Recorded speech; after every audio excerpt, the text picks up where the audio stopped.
at one point I was living in Hawaii, and great, I'm living in Hawaii, but I'm in my hospital bed and I'm laying out and I'm mad and I'm frustrated. And I like had this one palm tree that I could see outside of my hospital bed. And I'd be like, okay, I love palm trees. Like there's my one thing, like I'm going to focus on my palm tree.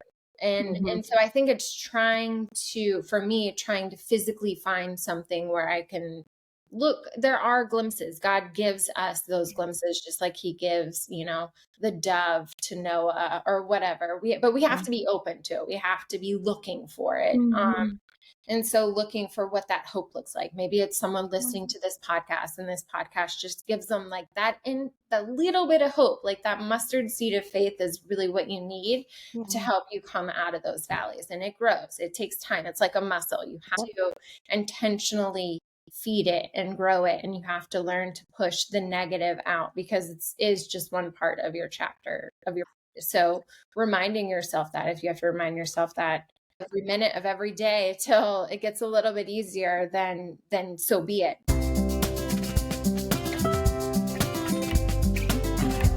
Hey everybody, and welcome back to another episode of the Made to Shine show. I am so excited because I have someone on that I was stalking her nonstop yesterday. And it was so funny because, especially with kind of what's going on in my life right now and all the medical stuff I just went through, I was like, this is a godsend of a conversation, just as inspiration. I know you guys are going to fall in love with her just as much as I fall in love with her. She is the CEO of a company called Pink Stork, which if you haven't heard about it, you're going to leave this call wanting to go stalk their entire website like I did. It's a wellness company literally rooted in like God and prayer. I mean, where else do you find that? But not only that, she's also a mom of 6, not 1, not 2, but 6 beautiful kiddos, which when you hear her story, you're going to be like, that means even more to me, knowing that like 6 alone is amazing. But after what you've gone through, it's just incredible. So Amy, thank you for being on the show today. Yay. Thank you for having me. I'm so excited to be a part of this. Oh my gosh, I'm stoked. And I was telling you this before, and I always like to remind people like, why I was so excited to have you on. The mission of the show really is to remind people anywhere, everywhere, with ever who you're with, you have a ministry. It's the way you live your life with your friends. It's the way you live your life outside of Sunday, whether that's when you're doing business, when you're at the pool with your family, or at dinner with your cousins, whatever have you. Wherever you go, you have a ministry. It's the way you shine God's light in all you do. And I love talking to people that are doing that, not just in their family, not just with their faith, as I know you're probably part of a church and you're a speaker, but also in business specifically. Right. It is so cool. So I'm so stoked to have you on. So many questions, but first we have to kick this off the way we kick off every Made to Shine show, which is, Amy, what is your favorite quote and why? Oh, geez. It's a hard one. Yeah, I guess I'm going to say kind of what comes to mind here, because I have 2 favorite quotes, but to whom much is given, much is expected. And I know that's a very kind of used quote. It's nothing, but it just reminds me of everything that people are given in life, talents, whatever it may be, we're expected to do something with it. And so I think this is probably something that really resonates with a lot of your viewers and your message, to whom much is given, much is expected. So we are all given gifts. So we all have something to give to this world.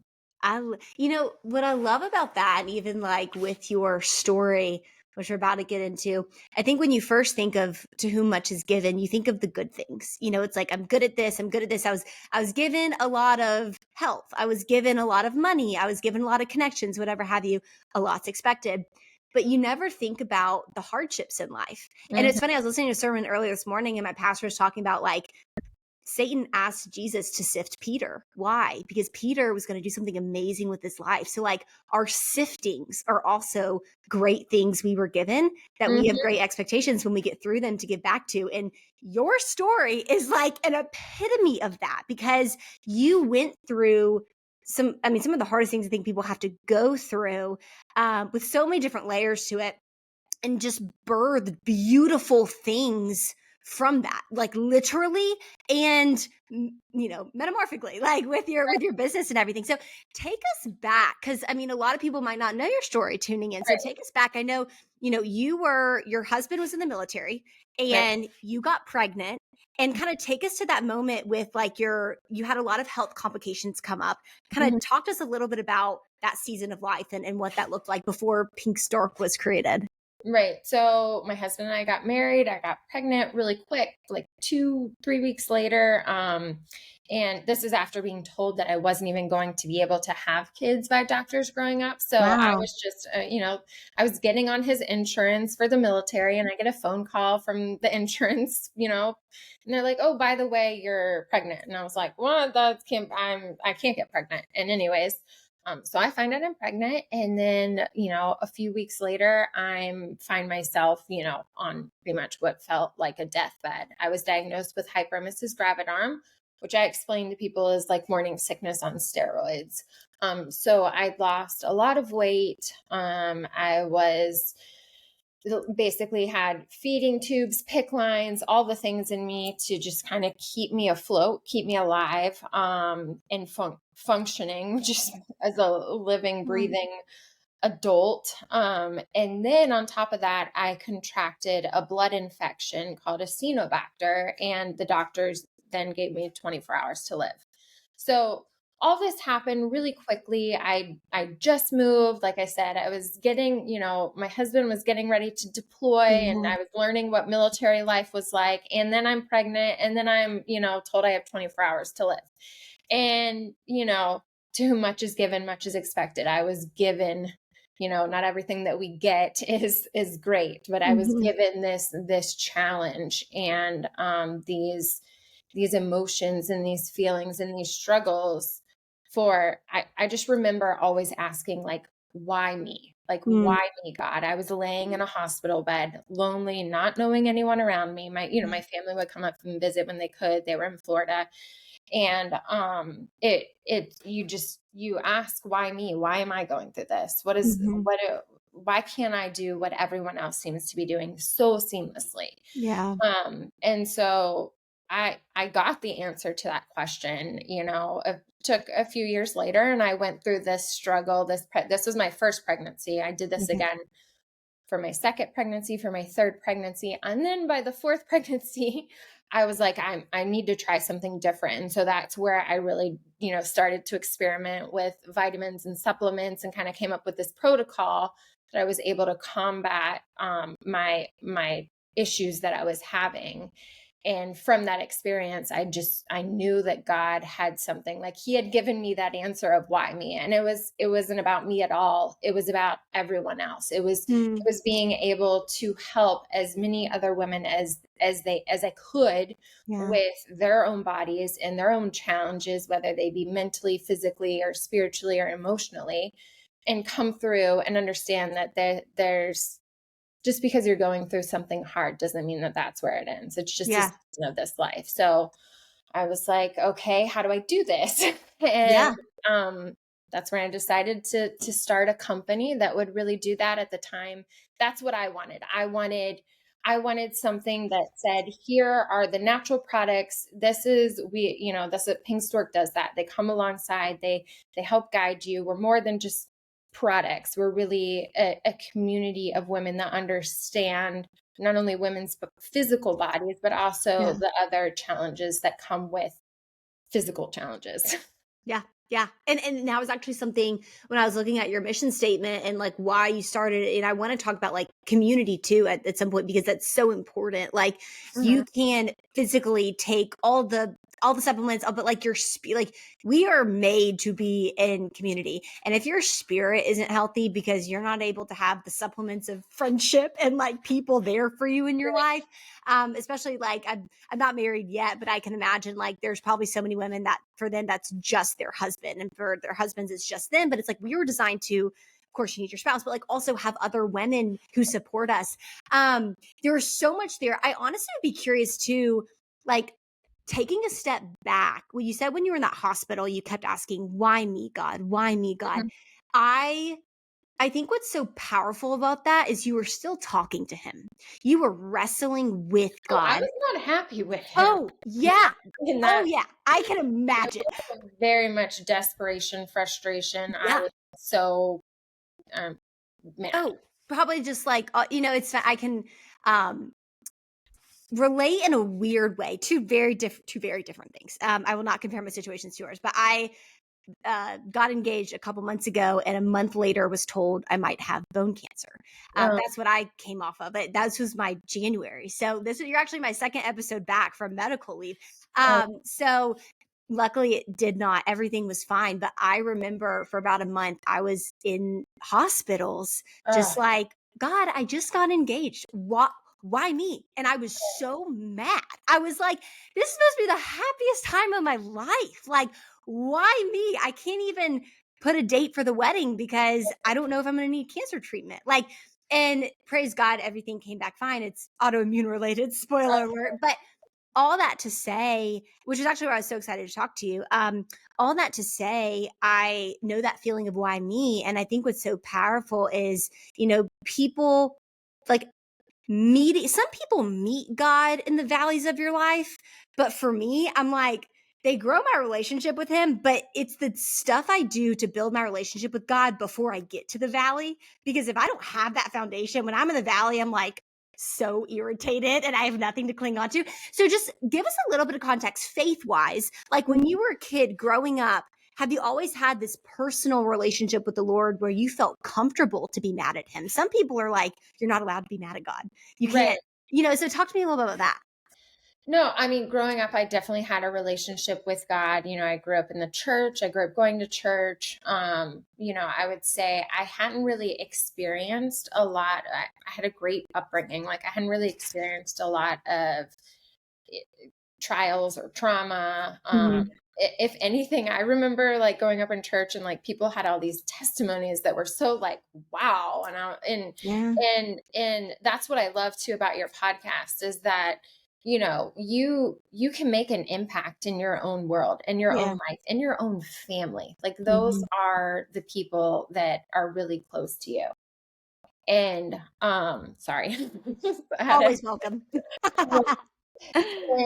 and so I guess to answer your question, I hadn't really gone through a valley like Mm-hmm. that until I experienced my health challenges. And Mm-hmm. I was always very healthy too. I was a college athlete. Like I was What'd you used play? I played tennis in Me college. too. Oh, I didn't get that in research. Yeah, I played tennis at a small school in South Carolina. That's okay, so funny. cool. Yeah, Yeah, yeah. so as an athlete, you're so used to your body working Yep. and training the way you've practiced. And so it really hit home. I mean, my physical body not working for me, that wasn't something I was used to. God had Yeah. always provided me with the means to be able to do kind of whatever I set out to do in this. So this is where I would say like fought with God. And Mm-hmm. I would say I definitely had a relationship with him where I understood where people had talked about that in the past, but I Mm-hmm. hadn't experienced it myself. Yeah. And so again, I think like turning those struggles and those times when you're in the trenches and fighting into um something Mm-hmm. that can be used just as part of your story. It's not where the story ends. It's not where the impacts ends. It's where some great foundational laying for like your future self is made. That's amazing. It literally again, same sermon I'm talking about that I listened to right before we hopped on. I feel like it's just so intertwined. But he said he was like, he took a book and he I wish I had a book, but he held half of it and he's like, this is where you're at. And this is what God wants you to know. Like you are this far in. There's a whole book he's writing with your life. And so many of us, we do stop on what was meant to be a chapter. We think it's our book. Right. And so I'm curious for you, like because I bet we have people listening, and I know like this podcast episode is exactly what I needed to probably listen to when I was on that hospital bed. Like I almost wanted someone to say, you're not crazy. It's okay to be feeling this discouraged and this hopeless at times. And like Right. in those moments, how do you put one foot in front of the other? Like, how do you, especially when people are telling you these things, like your Right. story's not over, but it's so hard to hear it because it's It all you is. can feel is the hopelessness, you know? Right, right. I would say you can't get angry. I mean, you can feel angry, but you can't stop there. Like what Hmm. I think trying to find like the little glimpses of hope is what, what you should look for and hope for. So hope Yeah. on to is what I don't even know if that's a word. I Hope love it. I'm on all about making up. You can make up any word on this podcast. my gosh, and be like, Amy's making up words now. But it's true, whether it's the smallest thing. Like I remember, okay, like I would see a blue sky. At one point I was living in Hawaii, and great, I'm living in Hawaii, but I'm in my hospital bed and I'm Mhm. laying and I'm Yeah. mad and I'm frustrated. And I Mhm. like had this one palm tree that I could see outside of my hospital bed. And I'd be like, Wow. okay, I love palm trees. Like there's my one thing, like I'm gonna focus on my palm Mhm. tree. And Mhm. so I think it's for me, trying to physically find something where I can look. There are glimpses. God gives us those glimpses, just like he gives, the dove to Noah or whatever. But we have Yeah. to be open to it. We have to be looking for it. Mhm. And so looking for what that hope looks like. Maybe it's someone listening to this podcast, and this podcast just gives them like that in the little bit of hope, like that mustard seed of faith is really what you need to Yeah. help you come out of those valleys. And it grows. It takes time. It's like a muscle. You I have love that. to intentionally feed it and grow it. And you have to learn to push the negative out, because it is just one part of your chapter of your book. Yes. It's Yeah. so reminding yourself that, if you have to remind yourself that Yeah. every minute of every day till it gets a little bit easier, then so be it. Like you have to do it. Yeah, that is so true. And I think you said something earlier, like, you feel like, especially as an athlete, I can so relate to that. Like I was just having crippling pain in my legs and my back last year. And I was like, what's happening? I've never not been able to run as much as I want to run, or go Mhm. play tennis with my fiance. Like what? I can't do these things I've done for 26 years.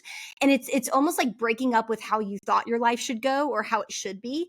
And then Right. also you add that looking around at what everybody else is able to do. And you're like, I should be able, even now, I actually like an hour ago came back from physical therapy. And I'll tell you what, talk about community. This is my lady squad. They're like 70 and there's like 10 of them. They hype me up so much. They hype me up. I'm like, I never want to end physical therapy. I need these ladies in my life. But anyways, they're like, what are you doing in here? Anyone your age shouldn't be in here. I'm like, right? But it's true. I mean, but it's true. It's like, it's so humbling. And I think it's like we don't realize what our idols are in real life until we're taken away. I remember in January when they were figuring out what was going on, and they were like, it could be this, it could be this, you could be in a wheelchair, like all these things that was like, and you don't realize like how enough or not enough God is to you until he's all you have. Right. And I think as Christians, we live a life where like we want to see miracles, but we don't want to need one. We Mhm. don't want to be in a Right. position where we need a miracle. No one wants to be in a position where we need one. But even then, just like you said, I mean, I remember one MRI I was in, the song Rescue by Lauren Daigle came on, and no one else would be able to pick up on it, but I knew that was God, because that song and it's personal. God is so personal. He'll meet you Right. there. Exactly. And like what I'm so inspired by you is you continue to put yourself in a position. You had 5 more kids after your first pregnancy, and like after your third one you decided, okay, we've got to make a change, etc., but you still wanted to have more children. I guess, was that a hard decision? And if so, and like I'm sure it was, but also how did you navigate sometimes like you physically, I don't know if you experience, it's almost like PTSD. Like you're Oh, it afraid is. of your That's why I'm body. crying right now, because it is. It's like Yeah. PTSD. It's like what's coming, and it's not going to Yeah. be hard. So you're like Yeah. signing up for something that is not going to be hard, but your faith has to outweigh your fear. It has. Yeah. If in my opinion, if you want God to use it, it can't be you. If it was me, I Yeah. would fail somewhere. It's all because if it's part of God's plan, and that's what I signed up for. That's, your story reminds me of when in Jericho, when they were walking around the walls, and you're like, Why 7? Like, if you were those guys walking around the walls waiting for the wall to fall down with trumpets or whatever, like on lap 3, you'd probably be getting a little scared. Like, okay, it's lap 3, nothing's happened. I'm not hearing a crumbling. I'm not hearing like anything Yeah, fall. you're Lap crazy. 4, oh man, nothing's at lap 5. Oh boy, is this actually going to work? Lap 6, and it's like, it wasn't lap 3 that it worked. It wasn't lap 4. It's like, and for your story, it's like you had 2 kids without having something that would be the foundation for Pink Stork. Mhm. And so you said like your faith has to be greater than your fear. I guess practically speaking, would love to know, like, is that just when it comes up and you get scared, like repeating things over to yourself, or like what does that practically look like lived out? I mean, in it, I think the thing too is maybe people don't realize like the challenge doesn't go away. It just Mm-hmm. becomes a different challenge in your life. Yeah. So my 6th pregnancy, it was, oh, now you're going to have a kid with Down syndrome. Like, Mm-hmm. what? Oh my gosh. I was just like, trying to come to terms with a 6th pregnancy, Yeah. which, praise God. But 6th pregnancy where I knew I was getting ready to face again a challenging time. And now I find out his special needs. Like, where do I Mm-hmm. have time, God, to handle this? Like, Mm-hmm. what's the plan here? Again, God, can we like get on the same page? Like, I'd love Yeah. to know the book. Like, let me know how it ends. Give me some insights, cliff notes, anything. But it's again trusting in his plan and what he has. And Maximilian, again, like God shows me over and over, like it's so much more than you can imagine, Amy. Like, just let it go, just trust me. So he's still teaching me every day. It's not like starting Pink Stork and now I've got this down. Like I feel like every day God is like giving me, to whom much is given, much is expected, more experiences, more things to share. And I don't claim to do it all perfectly or anything close to that, but I do hope that my faith outweighs my fear. Not that fear Yeah. is there. Fear is there. I'm just Yeah. hoping that my faith is stronger than my fear. Yeah. No, It's it's like nothing in personal. It's a decision. yeah, it's definitely, it's a commitment. And like even it's an instruction, like that's something that I like. Matthew 6:33 has been like my verse this past month. Like seek first the kingdom, because I'm seeking a whole lot of other things. I'm like seeking anxiety. And there was one point where my fiance was dying because I was like, I literally felt like I was have you seen Inside Out? Oh, yes. Oh, yeah. Okay. I was anxiety. I mean, every day I was the orange, like, hello, like freaked out nonstop. And then I was sadness. And this was like Right. all of them. But it's giving yourself grace to the way I explained it to friends. The biggest thing that I learned this past month was I realized in the past, I always wanted to fall gracefully. Like when I went through hard times, it was like, okay, I'm falling down, yes, but I'm gonna fall gracefully. Sometimes you just fall messy with a big old butt thud, and like, and it makes so much noise, and like you're just like, this is my situation. It's not graceful, but God's grace is better than my ability to fall gracefully. Oh, And 100%. it's just being messy. And I'm curious for you. This is something that I am currently walking through. So would love to just have your counsel. I'm sure other people can experience the same. It's like, what is that balance between acceptance that this is like for something that I'm sure it's like people being told they need anxiety medication, or people being told they need um marriage counseling because they might have a divorce soon. It's like it's things that might be true, but we almost make them our labels. Right. And so how would you explain the balance between accepting something as true, not avoiding it, accepting it, but also living in hope that Mm. it might not one day be true? While we're here on earth, like that's a really weird balance, like accepting Right. like, okay, I have this condition, but I'm also I was told I was always going to have this condition, but I'm also hopeful that I might not always have it, you know? Yeah, I mean, I think you can't lose hope in the struggle. You can't lose hope in the challenge that you're having. You definitely need to hold on to hope, and then I think understanding the things that you can control and letting go of the things that you can't is also really important in the process. So looking at what can you control, what Yeah. can you grab onto, basically, because there are things that are outside of our control, vitamin deficiencies, maybe you need medicines and things like that, and you can't control that. You need that. And that is true, but maybe you're in a relationship that, is struggling. Well, what can you control about that relationship? You can control yourself, but you can't control the other person. So I think it's, kind of taking assessment of the things that you can control, which are really just you. And then, asking God for guidance too. Like sometimes we just need to get out of our own, we can be like our own worst enemies. So get out of like ourselves. Like we know the answer. We're everything. We're not, I think we can have a lot of self-inflicting problems. Like I'm anxious, and then you think about it more and more, and then you become more and more anxious because you're thinking about it so much. So maybe, how is it that God is trying to use this, and what can you do That's good. Think about it differently? Yeah. And it goes back to like the scripts that we say to ourselves all the time, and like what the conversation that's going on in our head. And I think about that, like that idea with labels is kind of the same when you think about like things you've never done before. Like I've never done this, so I will never do this. And I was thinking about this with you, and this is going to be my smooth segue into talking about Pink Stork. But actually it makes sense. Like, I mean, it didn't seem like you'd ever built a business before Pink Stork. So you could have easily said, I'm not a business person, so I will never be a business person. But it's like what you say to yourself to be able to take something that maybe once was true, but doesn't have to be forever. And so I'm curious for you. I mean, you had Pink Stork was in 2015. So did you have your 6 children before Pink Stork? Or No, I had 4, and then I had 2 more when I 18, and then last year. Oh my gosh. Okay. Wow. Okay. So 2015. Take us a little bit before 2015. Like you mentioned you're on your 4th child. You want to try a new way.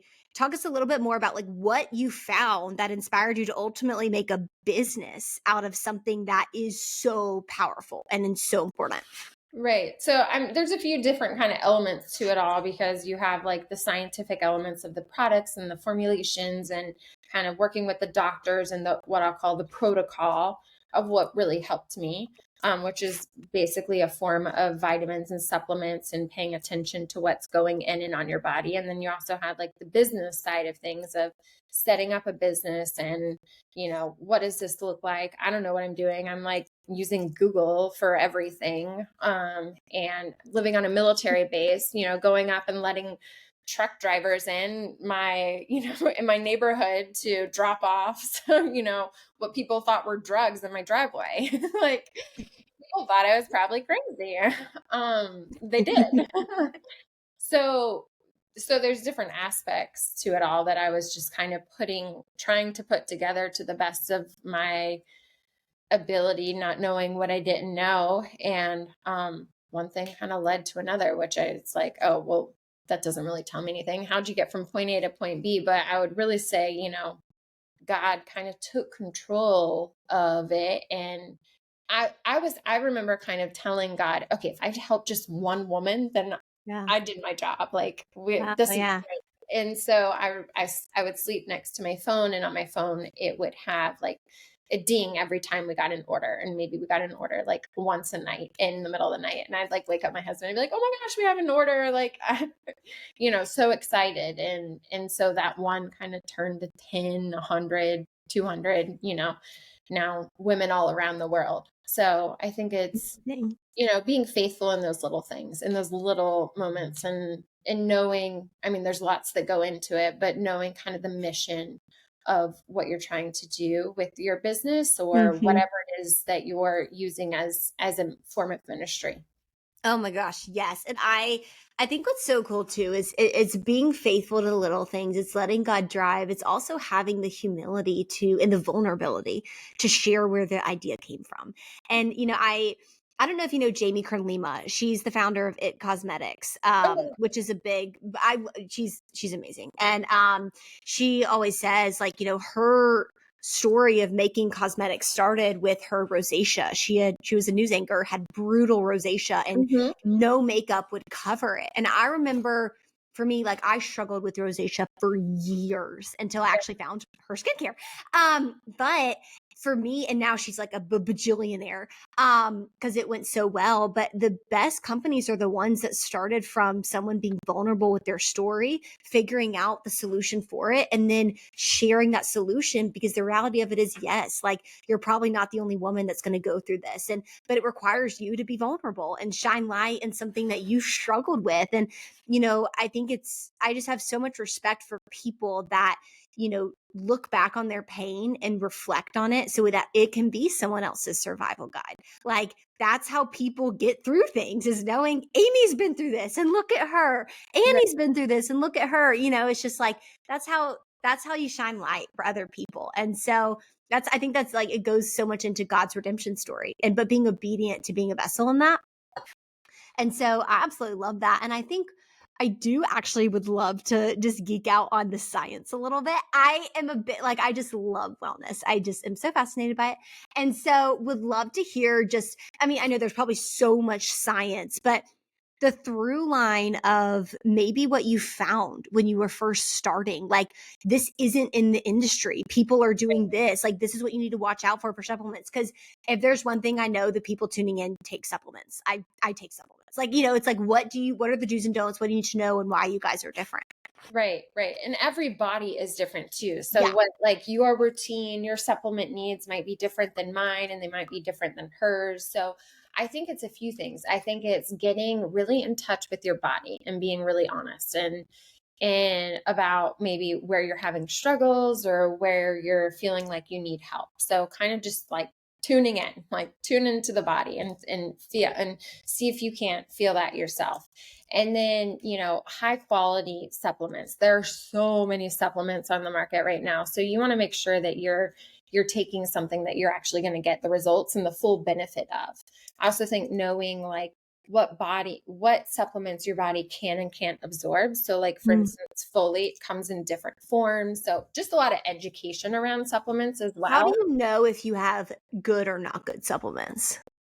Well, you can look on the labels and you can see, like, they'll say, they'll have the certifications that you need, or go on the website. So you want to make sure they're third party tested. So you're actually getting what the SF panel says. So that's like first and foremost, like they need to be tested. That way this stuff, the SF panel. Yours are so pretty too. They're beautiful. I wanted people to, again, like laying in the hospital bed so mad. I was like, oh, the labels need to make people smile. No, it's like there's no pink in the hospital bed. Like I would take that all day in the hospital bed. Like when people look at our supplements, our labels, they need to smile and see that there is a little bit of hope in this world. Yes. It's back to those appreciate the little things, and that's the small things that get you through. No, they're beautiful. Okay, so make sure you're getting what you get. And again, all different perspectives tuning in. So for the person asking, well, how do I know what my body needs and what it doesn't, and what I'm sensitive to and what I'm not? Where should they start? That's a great. Well, I guess I would start if like you didn't know, if you're like, I'm not taking anything, I don't have a supplement routine, but I know I need to do something. I would say start by taking just your daily multivitamin. So that's a great source just to make sure your body is getting all the recommended amounts for a woman. So start with, and not just any, do like a woman's daily vitamin, not just your everyday daily vitamin. Make sure specific, because women are very naturally deficient in certain things because of our lovely hormones and things that we go through. So start with that. And then I would also add a probiotic onto that too, just to help with the gut. The gut and the brain have so many functions together, shared functions. So a really healthy gut is just going to help you overall. Yeah. What would you say? And again, this is literally stuff people have asked me before when I'm like, you need to take supplements. Why take supplements? Why not just eat healthy food all the time? Ideally, I would say if you can eat the healthy food all the time and you have the capacity to eat healthy foods in the recommended amount, I would say go for it. Then you don't need any supplementations if you're doing that. But I would say for the majority of people, maybe you are drinking too much coffee. Maybe you haven't had enough water Yeah. today to be able to absorb all the nutrients that your food offers. Or maybe you don't get enough greens throughout your day. Like it's hard to get that daily recommended amount of vitamins every day through our food. Ideally, that would be the best form. I would say then don't buy any products. You're good. You don't need a supplement. You're good to go. Like this is literally supplementing. You're supplementing the needs that you aren't able to consume out of food every day. Yeah, totally. And so as someone who I do try to eat very clean, I remember someone breaking this down for me one time and being like, even just now, like our foods they're not what they used to be. So in order to get the value of what an apple was like 20 years ago, you'd have to eat like 3 apples. And so like, even to get like, for me, who I do try to eat very clean, and that's not like a flex. That's just like someone tuning in that like that's what they say. I don't have the tummy to eat like as much as I would need to eat to get all that I need. So that's what I love about it. But no, I love that. And I think I'm curious your take. I feel like there are so many believers out there, and this kind of is along the same thread, but they almost look at the body and the spirit as 2 separate things. You know what I mean? Like I'm focused on my spiritual health and my physical health. It's like, it's not part of my spiritual health. It's 2 separate things. Talk to me about like, there is something yes, our spirits live in bodies, but our bodies are our temple. So talk to me about like your journey or your relationship, how you kind of see that dynamic between the importance of taking care of your body as a believer in Jesus. Right. Yeah. I mean, our bodies are our temple, right? There are God-given temples to live in day in and day out, and we get one of them. So I think it's a form of honoring God to be able to, make it its best physical self that it can be, its best spiritual self, its best mental self, its best emotional self, knowing that all these things are going to get tested. All these things are going to get tried. Like go outside, you'll have allergies, you'll have pollution, everywhere you're going to get, it's really when it talks about like putting on the full armor of God, you really have to be ready in all those different I want to say elements, but elements isn't the right word, but that holistic approach to being able to do this. And so I think you can't just focus on one without focusing on all of them. Yeah, I love that. And even just thinking about how like God, we're called to love him, his people, and like part of his people is their bodies and honoring their bodies, including ourselves. Like our bodies are part of his creation. And like, so how do we honor that? And so I love that. I think going to that thread of like honoring our bodies, other people, their bodies, their health, tying it back to community, I would love to end there, just talking a little bit about, so much of why you built Pink Stork wasn't just because of this awesome supplementation revelation, how it's helped you so much wanting to help other women, but also like you've realized community is so important. And you mentioned being in the hospital bed and like your family was far away and your husband was about to get deployed. One of my best friends, her husband's in the Marine Corps, and so I'm somewhat familiar from staying with them and seeing like the dynamic, and it's so hard. And I have so much respect for that. It really is true. When you marry someone in the military, you're in the military. Like you are like part of it. I so believe that. There's some people that it's not even, they don't have friends. They might have friends, but they don't have friends that they would want to come see them in a hospital bed. Like I've been there where it's like, I have my girl pals where we'll get together for dinner, but like, I don't have anybody that I would call if I'm like literally hopeless. And it really wasn't until last year that I really built those female friendships in my life. And I don't know what I would have done last month if I didn't have them. But talk to me about the community aspect. Like, where you start if you haven't built it and why it's so important to have those people in your life.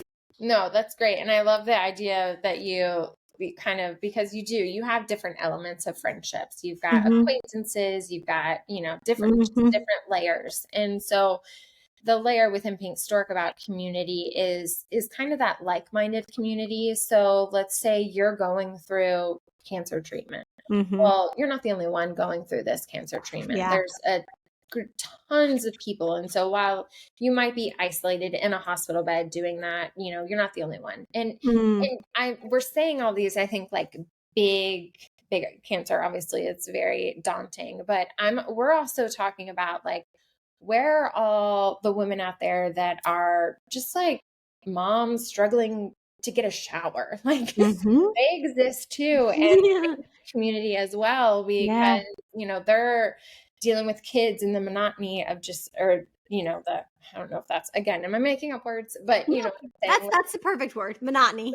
okay, of the same thing every day, but still not having a minute to themselves just to use the restroom or go take a shower. So Yeah. they have their own struggles happening day in and day out, and where's that community? So it's all these different communities Good. of like-mindedness that Pink Yes. Stork tries to pull together and say, oh, you're going through this, well, you should check this out because this, so is this, and you should connect with this person. So it's Yeah. really like a Whole connecting. flow. Yeah. And I love that you guys define that intent, because I think it is so true. Like you have different types of relationships and friendships, and even I think if you have like you can have even my best friends last month, or my fiance who I adore to death.